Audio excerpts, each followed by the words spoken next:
Құрметті менің сүйікті тыңдармандарым, каналыма тіркеліп басып, әңгіменің соңына дейін тыңдап, қолдап отырыңыздар. Мен Алматы облысында, шағын ауылда туып өстім. Отбасымызда үйдің үлкен едім. Менен кейін 2 інім бар еді. Балалық шағым кеңес үкіметі кезінде өтті. Әкем совхозда жүргізуші болып жұмыс істейтін, ал анам тігінші еді. Балабақшаға барып кейін мектепте оқып, ержете бастаған уақытымда үйдің бар жұмысы мойныма түсті. Бауырларыма бас көз болып жүремін. Үйдегі малға қарайым, бау-бақша егеміз. Оның шөбін шауып, арықтан келетін ағын сумен суғаратынмын. Ауылда су көшенің бойындағы колонкада ағатын. Сол жерден арбамен күніне 3 рет флакпен су таситынмын. Қыстың күні арықтан су келмейді. Сиырларға 2 есе су таситынмын. 10 жастан асқан уақытымда анам қатты науқастанып, демікпе дерті пайда болды. Сөйтіп, жұмыстан шығып үйде отыратын еді. Сонда да құр отырмайын деп тапсырысқа көрпе, жастық, майда-шүйде заттар тігетін. Ақшасын бергенін ақшалай, болмаса басқа азық-түлікке айырбастап алатын. Үйде қыз бала болмағандықтан анама үй шаруасына да көмектесетінмін.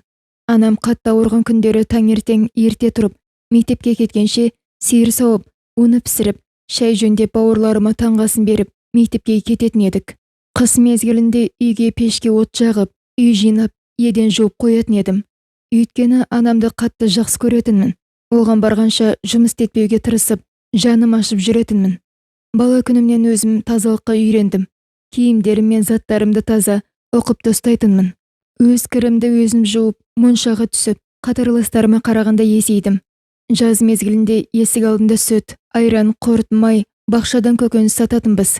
Бала күнімнен көлік жүргізуге қатты құштар болдым. Әкем жұмыстан келетін уақытта үй жақтағы бұрылыста күтіп тұратынмын.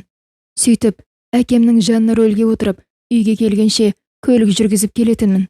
Келген соң әкемнің көлігін тап-тұйнақтай етіп жуып жүретінмін.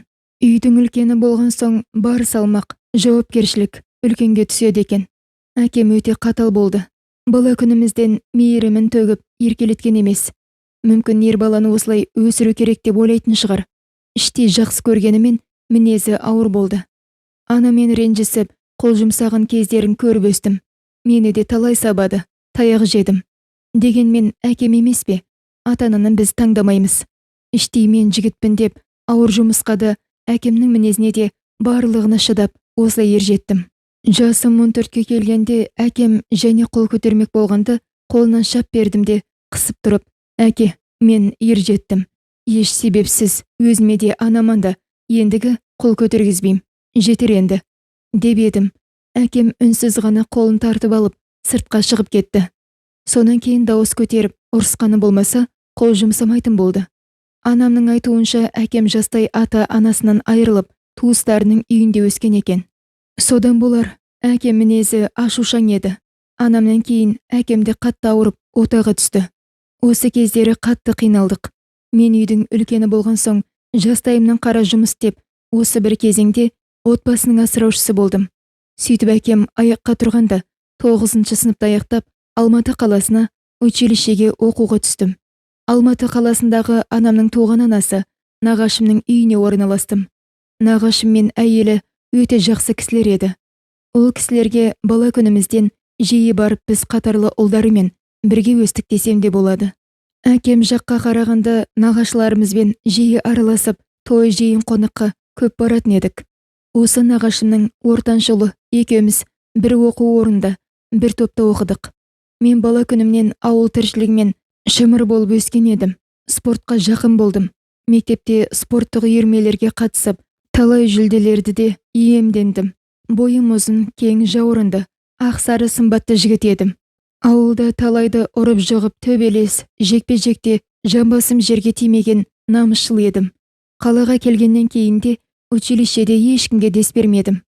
Қалалық жігіттер бастапқыда мені колхозник деп, түртпектеп тиіскендерді, дәретхана жақта морнын бұзып, атаманға айналдым. Топтағы орыс ұлтының жігіттерінен ай сайын стипендия алған уақыттарында белгілі бір сомасын маған әкеліп беретіндей еттім. Әкелмесе таяқ жейтін.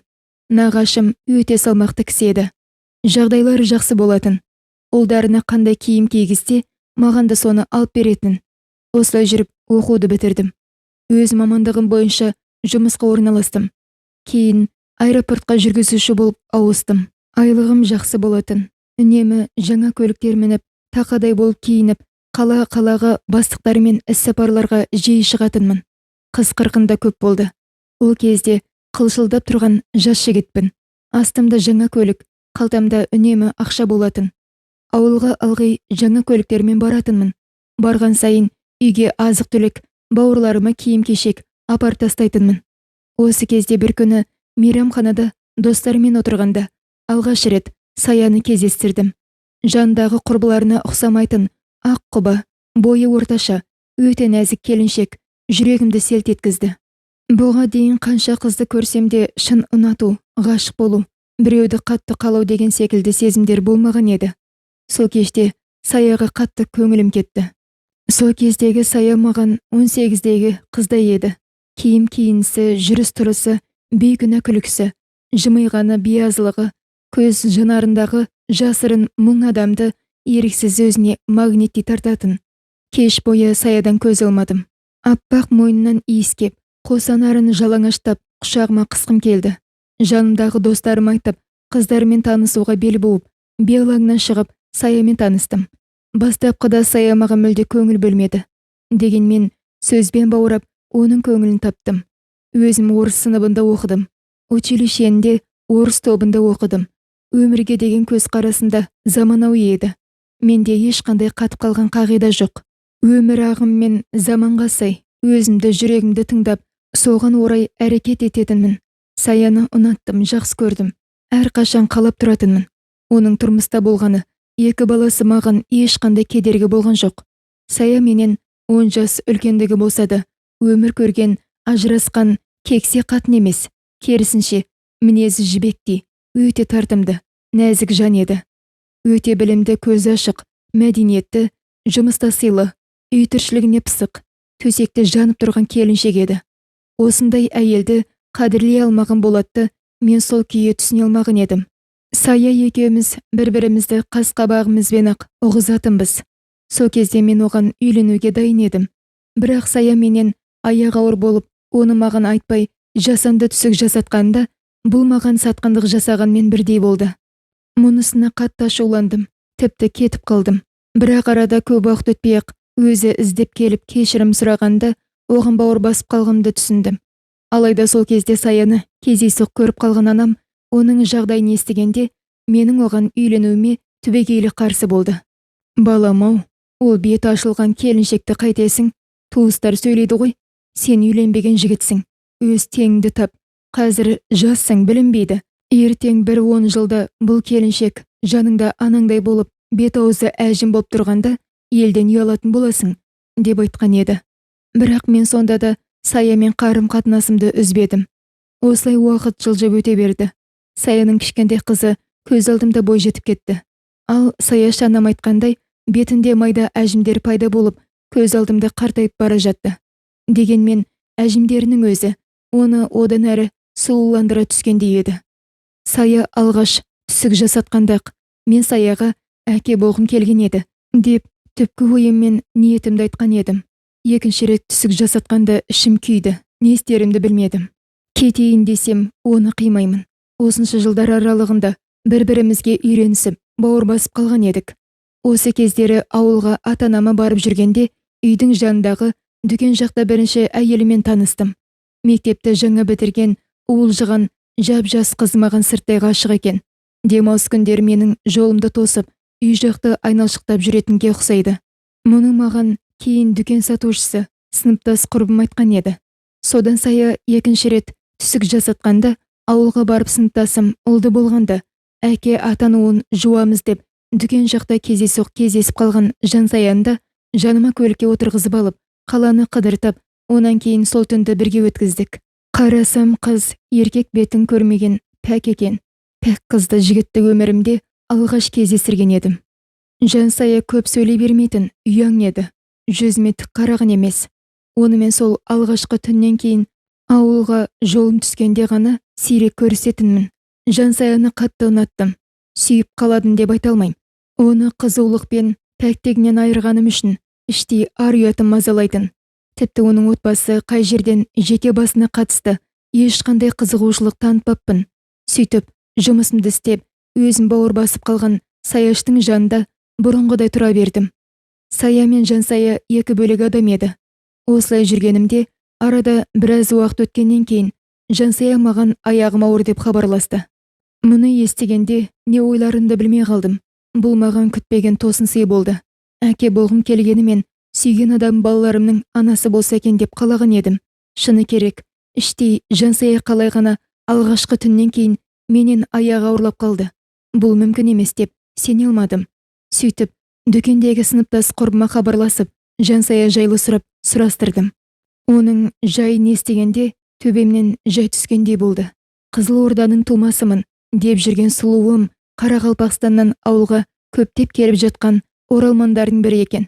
Ауылдағы жергілікті тұрғындар оралмандарды жақтыра бермейтін. Ешкім оларды қыз алып, қыз бермейтін. Сол кездегі мастықпен жасаған қателігіме қатты өкіндім. Бұл жайлы ата-анам естісе, әкемнің қарсы болары айдан анық еді. Жас қыздың құрығына оп-оңай түсіп қалғаныма қатты ашуландым. Содан демалысты күтпей-ақ ауылға құстай ұштым. Жансаяны кешке қарай кездесуге шақыртып алып, бұл бала менен екеніне күмәнім бар. Бір рет бірге болғаннан қалайша аяғың ауырлап қалды? Сен секілді келімсектердің жергілікті жігіттерге құйрықтарыңды тосып, сосын аяғым ауыр, үйленесің деп шыға келетіндеріңді білем. Әу бастағы мақсатың осы болды ғой, шыныңды айтшы, деп ашумен оған қатты сөйледім. Ол болса жанары жасаурап маған қарап, мен сені шын жақсы көрем, саған сеніп пәктігімді өз қалауыммен сыйладым. Өзімде аяғым ауыр болып қалғанымды білмей қалдым, дейді бейкүнә жүзбен. Содан мен, Жансая, менің қалада бірнеше жылдан бері бірге тұрып жатқан қалыңдығым бар. Мен соған үйленгелі жүрмін. Сені сүймеймін, деп шындығымды айттым да, қолына ақша ұстатып, бар да баланы алдыртып таста. Бұл бала менен емес. Мен саған үйлене алмайым. Сенмен мастықпен байланысып, бір түнді бірге өткіздік, деп жатыр едім. Ол жылап маған қарап, оңбаған екенсің, деп көліктің есігін тарс жауып бетін басып жылап кетті. Мен де ашуланып, көлігімді оталдырып, үйге қарай шаңдатып, жанынан өте шықтым. Осымен бұл мәселе бітті деп ойладым. Үйге келіп, ата-анаммен, бауырларыммен кешкі ас ішіп жатып қалдым. Ертесінде жұмысқа түске таман барам деп сұранған болатынмын. Сөйтіп, ұйықтап жатсам, бір кезде анам оятады. Арлан, тұр, сені әкең шақырып жатыр, деді. Анамның түріне қарасам, қобалжулы секілді. Сөйтсем, Жансаяның әпкесі келіп, ата-анама болған жайды баяндап, менің ендігі Жансаяға үйленуімді талап етіпті. Болмаса кәмелет жасқа толмаған сіңілімнің аяғы ауыр етті деп сотқа шағымданамыз. Анамыз өте қатал кісі. Ол кісі білсе, үлкен дау жанжал болады деп, ата-анама қоқан-лоққа көрсеткендей болыпты. Содан әкем маған, ойнап жүріп, отбасын деген осы. Қолыңмен істегенді мойныңмен көтересің енді. Эх, балам, кімдермен құда қылдың сен бізді. Елі жұрт ағайын туыс күлетін болды ғой енді. Дегенмен, амал қанша, ана қыздың бойындағы шарана менің тұқым болса, оны өз қолыңмен қалай өлтіресің, үйленесің, деп кесіп айтты. Ал анам болса, менің Жансаяға үйленгеніме қарсы емес секілді.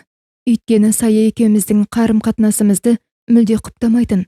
Балам ол қыз оралман болса, онда тұрған ештеңе жоқ. Жап-жас қыз екен. Оны өзіміз тәрбиелеп, үйретіп аламыз. Менің жағдайымды білесің ғой. Мені мына үй тіршілігінен босатарсың. Қолым ұзарып, немере қарап отырайын.